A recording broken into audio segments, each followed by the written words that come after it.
Assemblée générale du fichier Amepi 2021. C'est quoi le fichier Amepi aujourd'hui avec Noumbe Mbaye? Noumbe Mbaye, voilà, une ovation pour Noumbe. Voilà, une ovation. Plus fort, voilà. Tu vas nous parler aujourd'hui avec ton groupe. Vous avez travaillé sur quelque chose qui est finalement assez identitaire dans l'idée. J'aime bien toujours un peu, là, il le sait Cédric, une dimension un peu philosophique du sens des choses.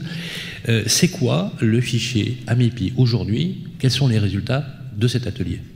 On t'écoute. Alors, avant tout, le fichier Amepi, c'est un outil de prise de mandat exclusif. Donc c'est rassurant, jusqu'ici on est tous d'accord.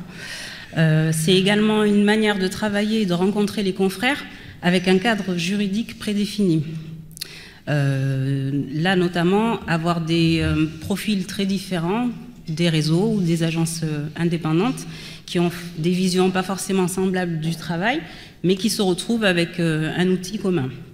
Les principaux mots qui sont ressortis, c'était partage, donc exclusivité, outils, déontologie. Après, on voit que chacun a des attentes assez différentes, malgré tout, de l'Amepi. Donc, certains vont être très demandeurs du siège, plus de présence du siège, plus d'accompagnement. Et d'autres trouvent que c'est plutôt un outil local, mais dont le siège va juste venir de temps en temps donner, par exemple, un carnet d'adresses, une méthodologie et un accompagnement. Donc, par exemple, certains souhaiteraient avoir carrément un budget au-delà des cotisations locales, un budget pour faire des formations ou d'autres événements.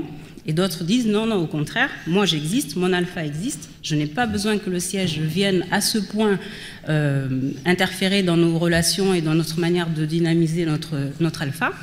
Je veux juste un petit coup de main, un petit coup de pouce, des idées, des stratégies.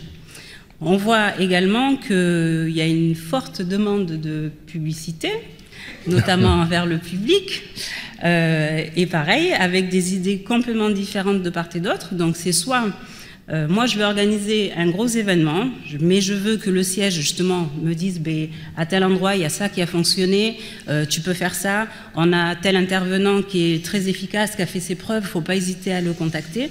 Donc donner le carnet d'adresse, donner la méthodologie. Certains ont donné les fonds, ça c'est pas le cas de tout le monde. Et il y a également une très grosse demande de plus de conseillers régionaux avec des zones d'intervention plus petites, que ce soit un partenaire encore plus fort du président. En fait là, que ce soit la forme du marché actuel qui est tellement dynamique que mine de rien on travaille quand même moins les uns avec les autres. Le Covid également, qui a coupé le lien. Donc là, aujourd'hui, les présidents, le principal challenge, c'est organiser des événements qui vont être des prétextes pour se retrouver et recréer le lien. Et pour tout ça, on a besoin de l'aide du conseiller régional, avoir un lien plus humain, mais pas qu'avec le président, aussi avec certains membres de l'Alpha, que les membres ne passent pas toujours systématiquement par le président, qui gère beaucoup, et du coup avoir une aide encore plus forte du conseiller, qu'il ait un secteur beaucoup moins large, et ça a fait vraiment l'unanimité. On a besoin d'eux, on a plus besoin d'eux. Quand on va recruter... Quand tu parles du conseiller, tu parles du responsable régional? Oui. D'accord. Quand on va recruter, nous en tant que président, on va les frapper à la porte, bonjour, je suis présidente de l'Amepi, bienvenue sur le secteur, vous ouvrez, voilà, on a un outil de partage, ça fonctionne très bien, il faut rentrer, il faut nous rejoindre. Et des fois, il y a même une petite suspicion, à savoir... Si ça marche, pourquoi il vient me chercher? En quoi il aurait besoin de moi alors que moi en plus je viens d'ouvrir? Ah, ça arrive ce genre de réaction quand même? Oui. Ah ouais, quand même. Et donc là, le responsable régional, il est neutre. Donc lui, quand il vient et qu'il dit « rejoignez l'Amepi », a priori, il n'y gagne pas... Oui, il prêche la bonne parole. Exactement. D'accord. Donc il y avait cette demande-là également. Et que l'Amepi soit une marque ou pas. Donc soit... Ah, ça c'est un débat, ça. Soit qu'elle soit une marque, donc un moyen fort de communication. Mais bon, là, pareil, c'est très nuancé. Certains vont dire non, moi, ma marque, je l'ai créée, que ce soit mon agence indépendante ou j'ai adhéré à un réseau. Donc cette marque, elle existe. C'est pas ça que j'attends de l'Amepi. Je voudrais de l'Amepi, par exemple, qu'il soit un label une force supplémentaire que je peux mettre à côté de ma marque, donc garder mon identité, exister, mais malgré tout, un outil fort où on peut dire la formation est vraiment pertinente, donc une formation plus pointue, plus régulière, et dire également, il y a des bonnes pratiques, il y a une charte, attention, il y a des contrôles. Donc si vous rentrez dans la MEPI, vous adhérez à tout ça, donc, bienvenue, ça vaut le coup, ou vous vous comportez mal, il faut sortir. Est-ce que vous avez évoqué l'esprit associatif? Le principe de l'association? Non. De la coopération ou de la coopétition, comment vous l'appelez? Alors, dans ces termes-là, pas du tout, mais plus... c'est un outil local. Donc le fait d'apprendre à se connaître et d'assainir les relations entre confrères. Je connais mon confrère, c'est plus un ennemi. Et j'ai un outil à disposition que je souhaite développer, mais pas forcément non, en tant qu'association. Voilà, le fait qu'en fait l'association c'est l'intérêt collectif, c'est le principe même des statuts de l'association. Est-ce que c'est quelque chose qui a été évoqué dans l'idée? Est-ce que l'état d'esprit, tu le sens comme ça ou pas? Non. Non. Par contre, non, c'était vraiment le mandat exclusif. Par contre, le partage, en outil de partage, ça par contre c'est hyper présent. Oui, oui. Le partage, le mandat exclusif, faire disparaître le mandat simple, voire même faire disparaître le mandataire. Donc voilà. Il y a de grandes ambitions. De belles ambitions, de grandes ambitions. Vous allez vous faire des amis, les amis. Voilà. Alors, c'est intéressant parce que j'ai noté 3 punchlines dans ce que tu as dit tout à l'heure, qu'on va bien sûr synthétiser avec le président du fichier.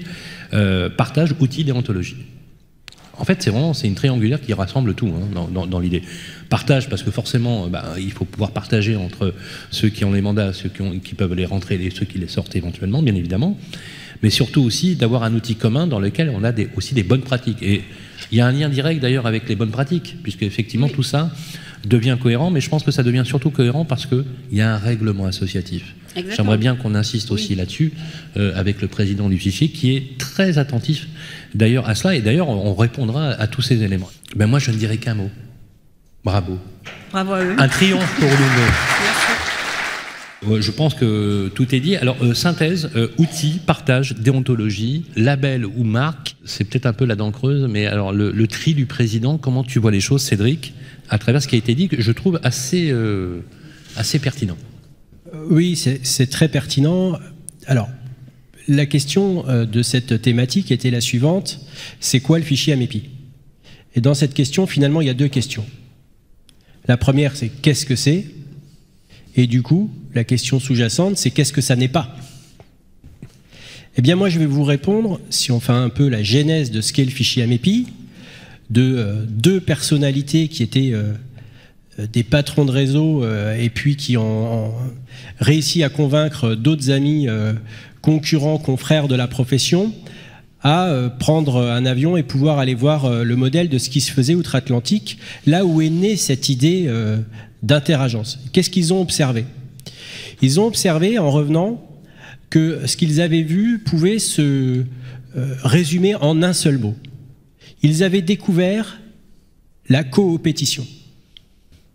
Comment des professionnels d'un même secteur d'activité qui sont des concurrents peuvent réussir à s'unir pour partager leur business et bétonner ce business sur un territoire. Et c'est ça qu'ils ont vu. Et quand ils ont observé ce travail qui était fait outre-Atlantique, ils se sont rendus compte qu'une chose, c'est que ça fonctionnait formidablement bien parce que c'était un système qui avait été intégré par tous. Et que finalement, ce système, ça n'était que ça. Les MLS outre-Atlantique, ça ne sont que des outils qui permettent de partager les mandats exclusifs et qui permettent de mettre un accent fort sur la profession et qui permettent aux professionnels qui adhèrent à ce MLS de se renforcer et d'être plus forts. En quelque sorte, le MLS, c'est une feuille de papier calque qui permet de mettre en lumière sa marque, son agence immobilière. Et c'est ça la coopétition. On partage du business. Et qu'est-ce que ça n'est pas? Eh bien, ça n'est pas tout le reste. Ça n'est pas un partage de valeurs, ça c'est le boulot des syndicats. Ça n'est pas un partage de stratégie commerciale, ça c'est le travail de votre agence ou de vos réseaux si vous êtes dans les réseaux. Et pourquoi ça n'est pas tout ça? C'est pas une marque non plus, alors du coup. Pourquoi ça n'est surtout pas une marque? Parce que la marque, qu'est-ce que les agents immobiliers? Pourquoi l'agent immobilier? Pourquoi vous adhérez au fichier AMEPI? Vous adhérez au fichier AMEPI pas parce que vous avez le sens du partage.